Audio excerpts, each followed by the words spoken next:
In today's video, we're going to be taking a look here at our official December forecast for December of 2023, our final month of 2023, which I cannot believe at all. Now, before we get into things, be sure to check out Prestige Weather in the description, pinned comment, and the top right corner of your screen.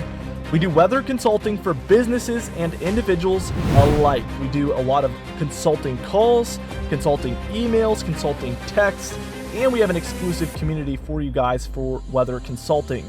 It's all for only $5 a month, and we're actually running a promotion right now for Black Friday. If you put in the code DIRECT at checkout, you will get your first month for only $1. Be sure to check it out today.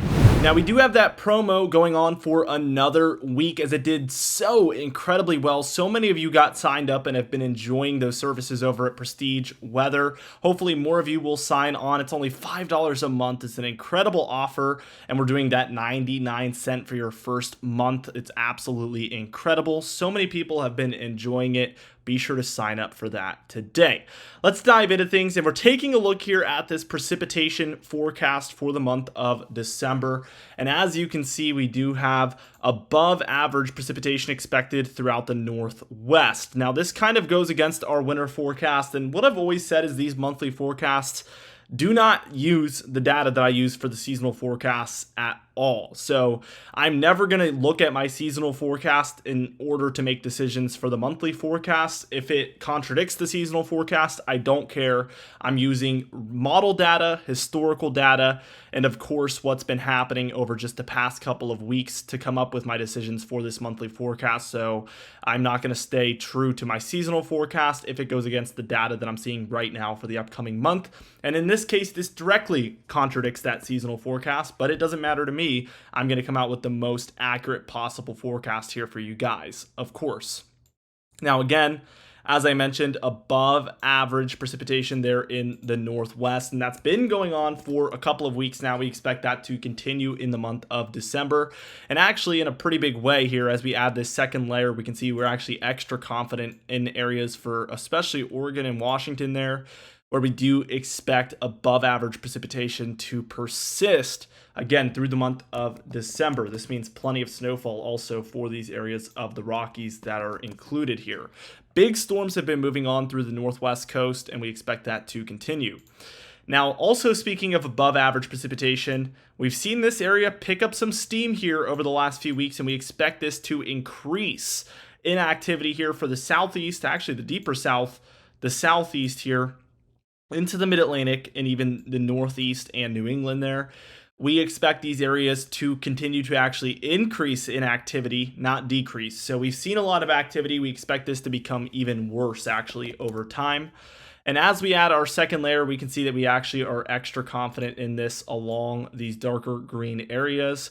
No surprise there, as we are in an El Nino, and one of the most staple points of an El Nino winter is frequent nor'easter activity, which, if you happen to be unfamiliar with what that means, it's coastal storms moving up the coast this way. The wind comes from the northeast, and that's why it's called a nor'easter. They're usually, of course, spinning, well, all times spinning in this counterclockwise motion.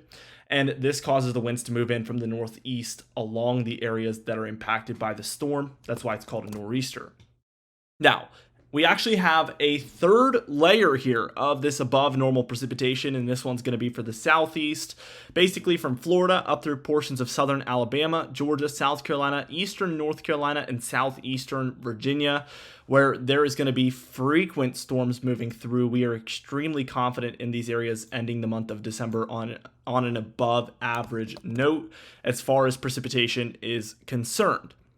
As we add the below average precipitation, because of course there's areas that we do expect to be drier, we can see that areas in the plains, especially in the Midwest here, we can see the northern plains, the central plains, the southern plains here, the upper Midwest into portions of the Ohio Valley and the Great Lakes, all included here in this below average precipitation. We don't really expect a whole lot of activity to move through these areas during the month of December. I think that activity, especially in the southern areas of this, will pick up as we reach January and February. Of course, that has nothing to do with this video, but just in case you're curious. For now, a lot of these systems have been just growing here in the Gulf and then moving straight up the coast, and we expect that to persist this month, but not necessarily afterwards.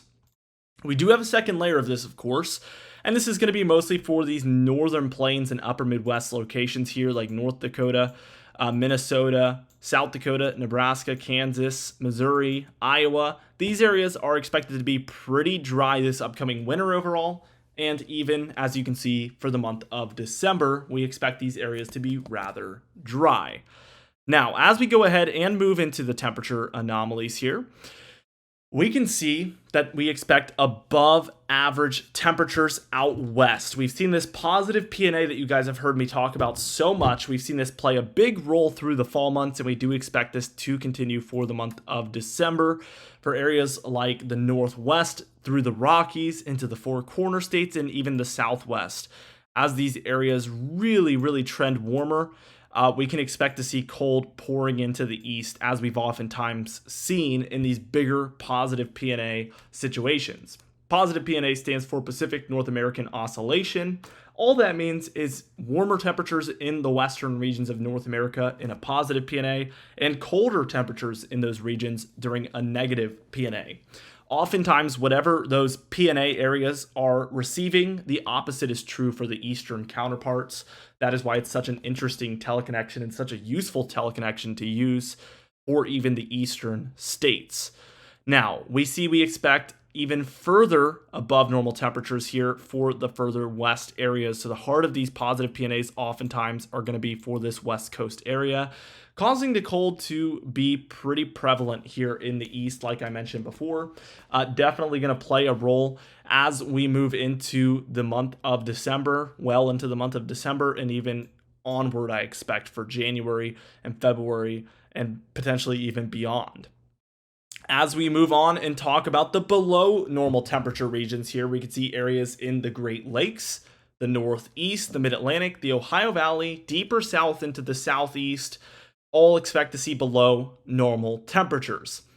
Now, if I was to be making this forecast purely based on model guidance and historical data, I'd probably put the below normal temperatures well into the plains here eastward, so we would be including these areas in here. But with our kind of previous couple of weeks, we've seen a lot of these cooldowns be more exclusive for further east locations. And even if they do move into the plains here, the central states and the eastern states, what usually ends up happening is this warmth will start to move behind it and will start to intrude on these areas in the central states, but it will still be hanging on to the cold for longer along this eastern seaboard region. So I have multiple reasons for why I think the further east you are, the further below normal those temperatures are going to be by month's end. And it's because, for one thing, a lot of these cooldowns have been exclusive for these areas.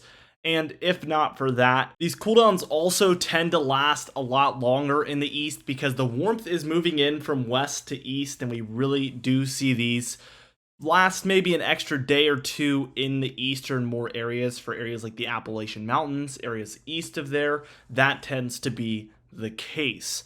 Not only that, we also have a second layer, and this kind of alludes to what I was just telling you guys, but we see even further confidence in these below normal temperatures for those areas in the further east regions, because again, these cooldowns are going to be sometimes exclusive for these areas, and other times they're going to last a little bit longer here in the east as this warmth begins to move in from behind that cooldown. All of this is a revolving pattern. We're going to more times than not see cold here and warmth here, but there will be constantly cold moving into the west and then the east, and then warmth building into the west as that cold moves out, and then eventually moving into the east. And it's all this revolving door. But what we're trying to forecast here is where will it be more warm and where will it be more cold. And again, in this case, the warmth is going to be more in the west, the cold is going to be more in the east, according to our forecast here. Anyway, guys, thank you so much for watching this video. We do upload these monthly forecasts every single month, and we do upload them early to Prestige Weather. So again, only 99 cents for your first month here, and you will get early access to these monthly forecasts, usually about a week or two ahead of time. So if you are interested in that, be sure to join today. If not, we upload videos like this once a month here, and again, we upload every single day as well with other weather videos. So be sure to subscribe. You can even hit the bell icon for daily notifications when we upload so you never miss one. Be sure to like the video if you did enjoy it, leave a comment down below, and I'll see you guys in the next video.